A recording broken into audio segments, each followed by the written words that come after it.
வெண்மதி, என் மனசுக்கு தெரிஞ்சு நான் உங்களுக்கு எந்த துரோகமும் பண்ணதில்ல.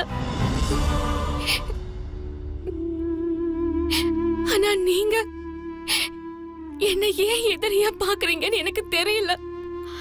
நான் எங்கங்க எதிரியா பார்த்தேன்? நடந்ததுக்கும் எனக்கும் எந்த சம்பந்தமும் இல்லைன்னு சொல்றேன்ல. நீங்களும் நல்லவங்க தான், அது எனக்கு நல்லாவே தெரியும். ஆனா ஏன் இப்பெல்லாம் இப்படி முன்னுக்கு பின் முரணாவே நடந்துக்கிறீங்கன்னு எனக்கு தெரியல.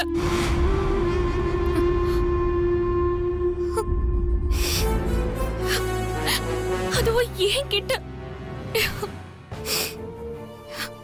நான் வாழ போறதே இன்னும் கொஞ்ச காலம்தான்.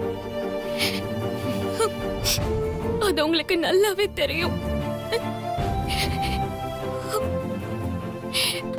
அப்புறம் ஏன் எனக்கு இப்படி ஒரு கஷ்டத்தை கொடுக்கறீங்க?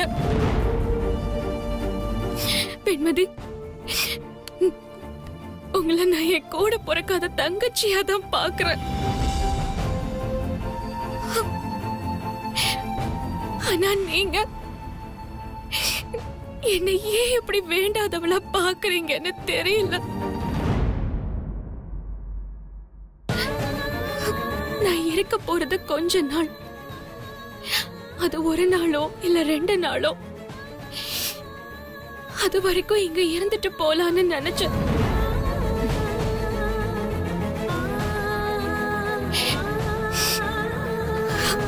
அது கூட ஏன் தெரியுமா? உங்களை மாதிரி ஒரு ஜெயிச்ச காதலர்களை நான் பார்த்துட்டு சாகணும் தான்.